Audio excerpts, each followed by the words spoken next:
Development, వాళ్ళది destruction. మంది bullet అవుతే వాళ్ళది బూతులు. మనం మహిళలకి 33% రిజర్వేషన్ ఇస్తే ఏకంగా తల్లిని చెల్లిని మెడబట్టి బయటికి గంటేసిన చరిత్ర ఆ గొడ్డలి పార్టీది.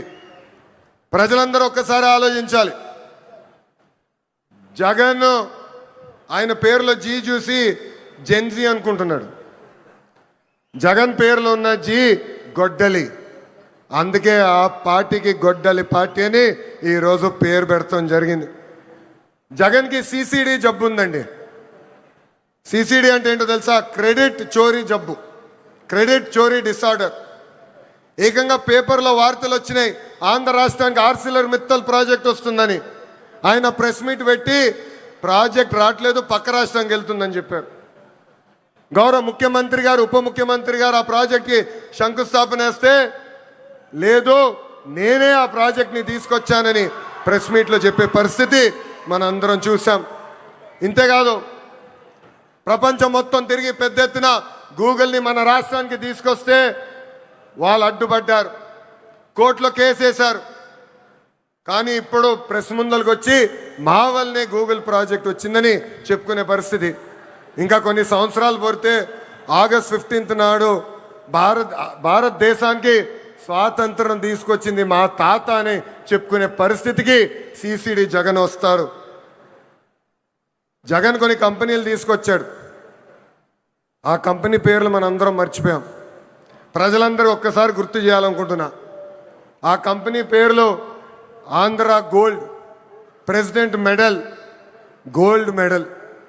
అలాంటి కంపెనీలు తీసుకొచ్చిన చరిత్ర ఆ పార్టీది.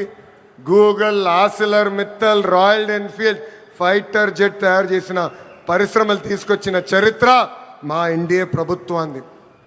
చిన్నప్పుడు 10th క్లాస్ పేపర్ లీక్లో టీచర్లు జగన్ని చితకబాదారంట. అందుకే టీచర్లు చూస్తే ఆయన చాలా కోపం, కక్ష. అధికారంలో ఉన్నప్పుడు మద్యం షాపుల ముందల కాపులాగా నిలబెట్టారు ఆయన టీచర్ని. ఏకంగా మనం డిఎస్సి విడుదల చేస్తే 226 కేసులు ఆ డిఎస్సి పైన వేశారు. ఎవరు ఊహించిన విధంగా 150 రోజుల్లో 16,347 పోస్టులు భర్తీ చేసిన ఘనత మన ఎన్డీఏ ప్రభుత్వాన్ని. నిన్న ప్రెస్ మీట్ నేను చూసా. జగన్ నన్ను ప్రశ్నించట్లేదు, గౌరవ ముఖ్యమంత్రి చంద్రబాబు నాయుడు గారిని ప్రశ్నించట్లేదు, ఆంధ్ర రాష్ట్ర ప్రభుత్వాన్ని ప్రశ్నించట్లేదు. రాజ్యాంగం రాసిన అంబేద్కర్ గారిని ప్రశ్నిస్తున్నారు, రిజర్వేషన్ని ప్రశ్నిస్తున్నారు, రాజ్యాంగాన్ని ప్రశ్నిస్తున్నారు. అందుకే ఈ సభాముఖంగా జగన్కి నేను హెచ్చరిక జారీ చేస్తున్నా.